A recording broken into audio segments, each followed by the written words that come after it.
Hello dear students, আবারও চলে আসলাম HSC English second পেপারের জন্য আরেকটি নতুন ভিডিও ক্লাস নিয়ে। আর এই ভিডিও ক্লাসে আমাদের আলোচনার বিষয় হচ্ছে চেঞ্জিং ন্যারেটিভ স্টাইলস থেকে যে বোর্ড কোশ্চেন্স গুলো আছে তার মধ্য থেকে ঢাকা বোর্ড 2023-এর কোশ্চেনটির সলিউশন নিয়ে। তো তোমরা যারা এইচএসসি লেভেলে পড়ছো তারা এই ভিডিও ক্লাসটি খুব মনোযোগের সহিত দেখে নিবে, যাতে ঢাকা বোর্ড 2023 সালে আসা ন্যারেশনের এই কোশ্চেনটি তোমাদের কাছে একদম ক্লিয়ার হয়ে যায়। এবং আমি চেষ্টা করছি ন্যারেশনের নিয়মগুলো সহ বিস্তারিত আলোচনা করতে, যাতে শুধু এটা নয় বরং অন্যান্য নতুন কোনো ন্যারেশন আসলে তোমরা যাতে সহজে সেটা সলভ করতে পারো। তা চলো আমরা কথা না বাড়িয়ে আমাদের মূল আলোচনায় চলে যাই।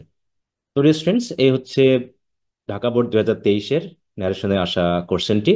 খুবই সহজ একটি কোশ্চেন, তেমন কোনো জটিলতা নেই। সিম্পলি যেগুলো বেসিক নিয়ম সেগুলো প্রয়োগ করেই আমরা কিন্তু এটা সলভ করতে পারি। তো তোমরা অবশ্যই ন্যারেশনের এই কোশ্চেনগুলো সলভ করার পূর্বে কোশ্চেনটি ভালো করে পড়ে নিবে এবং স্পিকার এবং লিসেনার, অর্থাৎ কাদের ভিতরে কথাগুলো হচ্ছে সেই বিষয়গুলো ভালো করে বুঝে নিতে হবে। তা চলো আমরা একটু প্রথমে পড়ে নিই এবং বুঝে নিই যে কোন কথাটুকু কে বলেছে এবং কার কার ভিতরে কথা হচ্ছে। দেখো, বলা হচ্ছে where will you get admission after HSC examination, মানে এইচএসসি এক্সামিনেশনের পরে তুমি কোথায় ভর্তি হবে। Do you have any choice, তোমার কি কোনো পছন্দ আছে। Said the teacher to Susmita, তার মানে সুস্মিতা নামক এক ছাত্রী রয়েছে যাকে টিচার এই কথাটি বলেছেন। তাহলে এই কথাটুকু হলো টিচারের, তাই না? এর পরের কথাটি কার দেখা যাক। I am not sure what I have to do because everything depends on my result. তাহলে সুস্মিতা বলছে কি যে আমি এখনো নিশ্চিত নই যে আসলে আমাকে কি করতে হবে, কারণ সবকিছু আমার রেজাল্টের উপর নির্ভর করছে, যেহেতু আমি এখনো পরীক্ষা দেই নাই, অথবা আমার রেজাল্ট কেমন কি হবে আমি জানি না। এই জন্য আমি এখনো এই বিষয়ে কোনো কিছু নিশ্চিত হইনি। তাহলে এই কথাটা নিশ্চয়ই সুস্মিতার হবে, যদিও দেখো রিপোর্টিং ভার্বটি কিন্তু এর পরে বা আগে বলা নেই যে এই কথাটি কার, কিন্তু আমরা কথার রেশ ধরে বুঝতে পারতেছি যে এই কথাটুকু হবে হচ্ছে সুস্মিতার। You should have a choice, be positive and optimistic. তাহলে তোমার অবশ্যই একটা চয়েস থাকা উচিত এবং এ বিষয়ে তোমার ইতিবাচক এবং আশাবাদী হওয়া উচিত। তাহলে এই কথাটা নিশ্চয়ই টিচারের হবে, তাই না? তাহলে আমরা দেখলাম এখানে জাস্ট তিনটা কথা হয়েছে। প্রথমটা হয়েছে টিচারের, পরেরটা হয়েছে সুস্মিতার, এবং পরেরটা হয়েছে টিচারের। তো এই সিম্পল কথাটুকুকে আমাদের, যেহেতু ডাইরেক্ট নারেশনে দেওয়া আছে, আমাদের ইনডাইরেক্ট করতে হবে। যেহেতু কোশ্চেনে বলা হচ্ছে দেখো, change the narrative style by using indirect speeches. তাহলে আমরা জানি কি কি করতে হবে। তো আমাদের প্রথমত কার কার মধ্যে কথাবার্তা হচ্ছে সেটা ঠিক করে, এবং প্রথম যে সেন্টেন্সটি আছে সেই সেন্টেন্সটির সাথে রিলেটেড আমাদের রিপোর্টিং ভার্ব কি হবে সেটা ঠিক করে ফেলতে হবে। তো দেখো, টিচারের প্রথম দুটো কথাই হচ্ছে কিন্তু ইন্টারোগেটিভ। একটা হচ্ছে ডাব্লিউএস ওয়ার্ড দিয়ে শুরু আর একটা হচ্ছে সাহায্যকারী ভার্ব দিয়ে শুরু। তাহলে এই ক্ষেত্রে আমাদের রিপোর্টিং ভার্ব কি হবে এবং আমাদের কনজাংশন কি হবে তা কিন্তু আমরা জানি, তাই না? তাহলে আমরা মোটামুটি এটাকে সলভ করা শুরু করি। তো প্রথমেই আমাদের কাজ হচ্ছে রিপোর্টিং ভার্বের যে অংশটি সেটা লিখে ফেলা। তাহলে আমরা প্রথমে নিয়ে আসলাম কাকে, দা টিচারকে, কারণ টিচার কথা বলছেন, কার সাথে কথা বলছেন, সুস্মিতা। এখন এখানে আছে সেইড রিপোর্টিং ভার্ব, কিন্তু যেহেতু রিপোর্টেড স্পিচে প্রশ্নবোধক সেন্টেন্স থাকলে আমরা কি করি, রিপোর্টিং ভার্ব করে ফেলি আস্ক। তাহলে কি হবে, সেইডের পরিবর্তে আস্কড। কাকে জিজ্ঞাসা করা হলো, এরপর তার অবজেক্ট সুস্মিতা। অনেকে আস্কের পর আবার টু যোগ করো, আসলে এখানে টু যোগ হবে না, জাস্ট আস্ক এরপরে আমরা সরাসরি অবজেক্ট বসিয়ে দিব। এরপর হচ্ছে যদি ডাব্লিউএস ওয়ার্ড দিয়ে কোশ্চেনটি শুরু হয়, তাহলে আমরা ডাব্লিউএস ওয়ার্ডটিকে কনজাংশন হিসাবে বসিয়ে দিব। ঠিক আছে, তাহলে কি হলো, দ্য টিচার আস্ক সুস্মিতা হোয়ার। এরপর পরবর্তী যে অংশটুকু আছে এটাকে আমাদের অ্যাসার্টিভ সেন্টেন্সে রূপান্তর করতে হবে। অ্যাসার্টিভ সেন্টেন্সে রূপান্তর করতে গিয়ে আমাদের প্রথম কাজ হচ্ছে কি, সাবজেক্টের পূর্বে যদি সাহায্যকারী ভার্ব থাকে সেটাকে সাবজেক্টের পরে দিয়ে দেওয়া, এবং বিশেষ করে টেন্সটাকে পরিবর্তন করা, তাই না? রিপোর্টিং ভার্ব যদি পাস্ট টেন্স হয় তাহলে রিপোর্টের স্পিচের ভিতরে যে টেন্সটা থাকবে সেগুলো পরিবর্তন করতে হবে। বিশেষ করে যদি কোনো সাহায্যকারী ভার্ব থাকে সেই সাহায্যকারী ভার্বটার পাস্ট ফর্ম করে দিতে হবে। তাহলে উইলের পাস্ট ফর্ম হয়ে যাবে কি, উড। তারপরে ফার্স্ট পার্সন বা সেকেন্ড পার্সন কোনো প্রোনাউন যদি থেকে থাকে তাহলে সেই প্রোনাউনটাকে আমরা কে কথা বলছে বা কে শুনছে এর উপর ভিত্তি করে আমরা ব্যবহার করব। তাহলে ইউ প্রধানত নির্দেশ করে কাকে, যে কথা শুনে। তাহলে এখানে কথা শুনতে হচ্ছে সুস্মিতা, তার মানে সুস্মিতা অনুসারে আমাদের ইউ কে পরিবর্তন করতে হবে। সুস্মিতা যেহেতু থার্ড পার্সন, তাই ইউ এর থার্ড পার্সন করে ফেলতে হবে। তাহলে আমরা জানি সুস্মিতা মেয়ে, তো সেই হিসাবে তার থার্ড পার্সন হচ্ছে কি, সি। আর উইল হয়ে যাবে কি, উড। তাহলে the teacher ask Susmita where she would, তারপরে বাকি যাটুকু আছে আমি সরাসরি এখানে বসিয়ে দিব। তাহলে দেখো, হয়ে গেল আমাদের প্রথম সেন্টেন্সের ইনডাইরেক্ট নারেশন। তাহলে the teacher ask Susmita where she would get admission after HSC examination. এখনো যেহেতু কথা বাকি আছে, পরবর্তী সেন্টেন্সটাও আমাকে কিন্তু পরিবর্তন করতে হবে, তাই না? আমরা অ্যান্ড দিয়ে শুরু করতে পারি অথবা নতুন করে সেন্টেন্স দিতে পারি, তাই না? তো আমরা নতুন করে সেন্টেন্স দিই। হি অলসো আস্কড। আমরা এখানে হি অলসো আস্ক কেন দিলাম? কারণ আস্ক রিপোর্টিং ভার্বটা একবার আমরা ইউজ করেছি। আমি যদি এখানে আস্ক না ইউজ করে ওয়ান্টেড টু নো ইউজ করতাম, তাহলে অলসো বলার দরকার ছিল না। হ্যাঁ, বা দেন আমরা ইউজ করতাম, দেন বা যে কোনো একটা কানেক্টর আমরা ইউজ করতাম। তো যাই হোক, আমরা আস্ক দিয়ে শুরু করলাম। তাহলে হি অলসো আস্কড, সে আবারও জিজ্ঞাসা করলো কাকে? সুস্মিতাকে। সুস্মিতাকে আবার রিপিট করার দরকার নেই, আমি এখানে হার দিয়ে ফেললাম, বা হার না দিলেও চলবে, আমরা যেহেতু বুঝতে পারছি কাকে জিজ্ঞাসা করা হচ্ছে। তাহলে আমাদের রিপোর্টিং ভার্ব অংশটুকু শেষ হয়ে গেল। তারপরে আনবো কি, আমাদের যে কনজাংশন লাগবে। যদি সাহায্যের ভার্ব দিয়ে শুরু হয়, তাহলে আমরা প্রধানত কনজাংশন হিসাবে ইফ অথবা ওয়েদার দিই। তাহলে আমরা যে কোনো একটা ইউজ করব। এরপর একইভাবে আমাদের কি করতে হবে, যে প্রশ্নবোধক যেহেতু, সাবজেক্টের পূর্বে যদি কোনো সাহায্যের ভার্ব থাকে সেটা বসাতে হবে সাবজেক্টের পরে। কিন্তু একটা জিনিস খেয়াল করতে হবে, ডু ভার্ব যদি থাকে, ডু ভার্ব যদি থাকে তাহলে ডু ভার্বটা আমরা উঠিয়ে দিব। ঠিক আছে? এবং ডু যেহেতু বা ডাজ যেহেতু প্রেজেন্ট টেন্স নির্দেশ করে, তাই আমাদের কি করতে হবে, পরবর্তী যদি কোনো ভার্ব থাকে তার পাস্ট ফর্ম করে দিতে হবে। ঠিক আছে? তাহলে কি লিখতে হবে জায়গায়? তাহলে এবং ইউ দিয়ে কাকে বোঝাচ্ছে? ওই সুস্মিতাকে বোঝাচ্ছে, তাই না? সেকেন্ড পার্সন, কারণ সুস্মিতা কথা শুনছে। অতএব হি also asked her if she, এবার হ্যাভ হয়ে যাবে কি হ্যাড এনি চয়েস, তার কোনো পছন্দ আছে কিনা। তাহলে ওয়েদার মানে কি, কিনা, এটা নির্দেশ করে। ঠিক আছে? তাহলে do you have any choice, এইটুকুর ক্ষেত্রে আমরা লিখলাম he also asked her if she had any choice.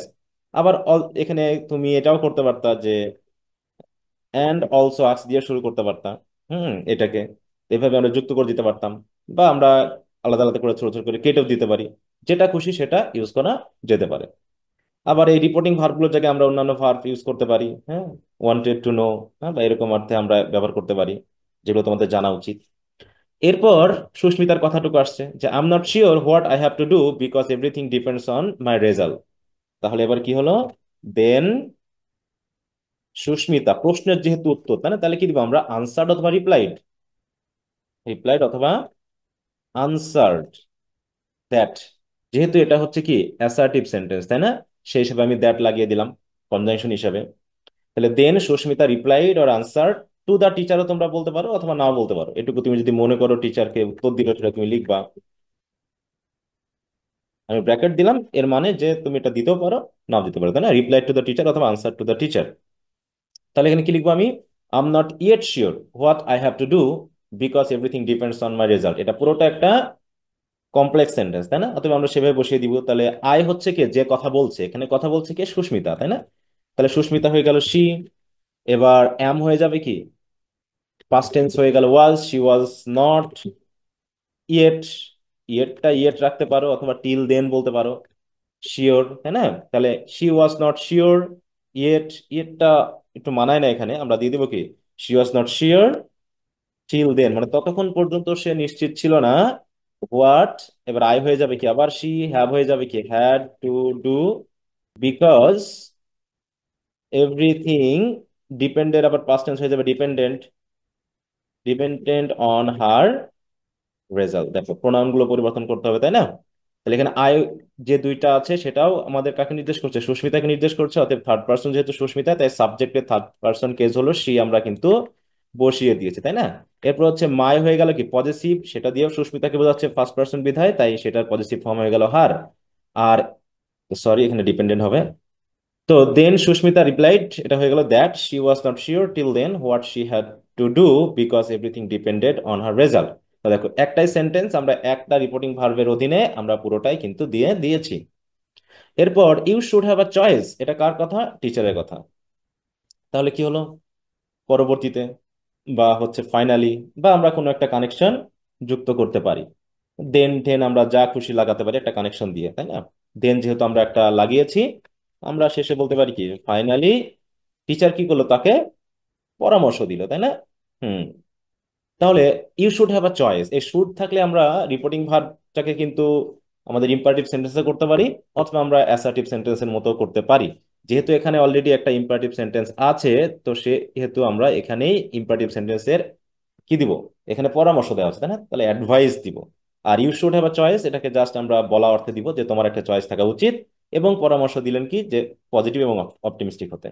তাহলে ফাইনালি দ্য টিচার কি করলেন, টোল্ড, কাকে, সুস্মিতাকে। তাহলে finally the teacher told Susmita that, নিশ্চয় যেহেতু আমরা এটাকে অ্যাসার্টিভ হিসাবে দেখতেছি, তাহলে ইউ মানে কি, যে শুনতেছে সুস্মিতা, তাহলে সুস্মিতা হয়ে যাবে। আর শুড এগুলো থাকলে কোনো পরিবর্তন নাই, চয়েস এটা আমরা দিতে পারি। এবং যেহেতু আরেকটা সেন্টেন্স আছে, এবং কি বলতে পারি, অ্যাডভাইজড, তাই তো, অ্যাডভাইসড বসে দিলাম, হার দেওয়ার দরকার নেই কারণ সুস্মিতা অলরেডি আমরা পেয়েছি, অবজেক্টে আছে। জাস্ট যদি কোনো ভার্ব দিয়ে শুরু হয়, তাই না, বিশেষ করে মেইন ভার্ব দিয়ে শুরু হয়, তখন আমরা কি করি, ইনফিনিটিভ দিয়ে যুক্ত করে ফেলি ইম্পারেটিভ সেন্টেন্সের ক্ষেত্রে। তাহলে কি লিখবে এই জায়গায়, to be positive and optimistic.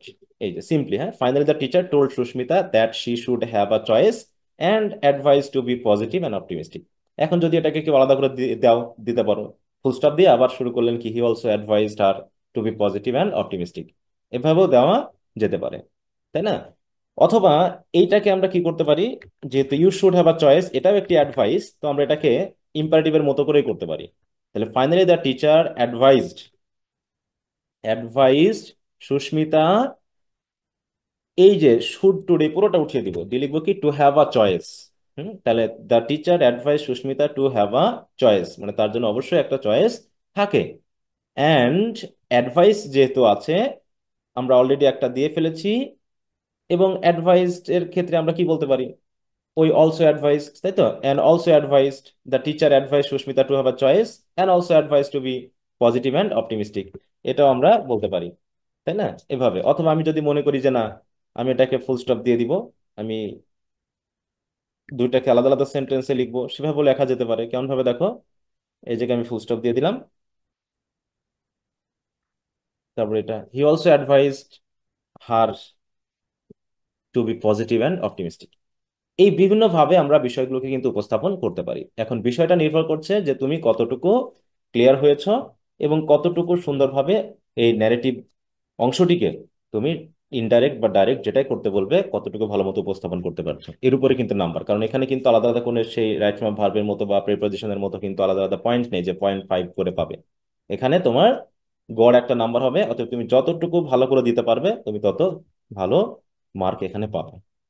তো ডিয়ার স্টুডেন্টস, এই হচ্ছে আমাদের আজকের কোশ্চেনের সমাধান। আশা করি তোমরা বুঝতে পেরেছো। তারপরে যদি কোনো সমস্যা থাকে তোমরা অবশ্যই কমেন্টে লিখে জানাবে, আমি পরবর্তী ভিডিও ক্লাসে তোমাদের এটা সমাধান দেওয়ার চেষ্টা করব। তো আজ এ পর্যন্তই। তো পরবর্তী ভিডিও ক্লাসে আমরা পরবর্তী বোর্ডের কোশ্চেনটি আলোচনা করব। এই কামনা নিয়ে আজকের মতো শেষ করছি। বাই।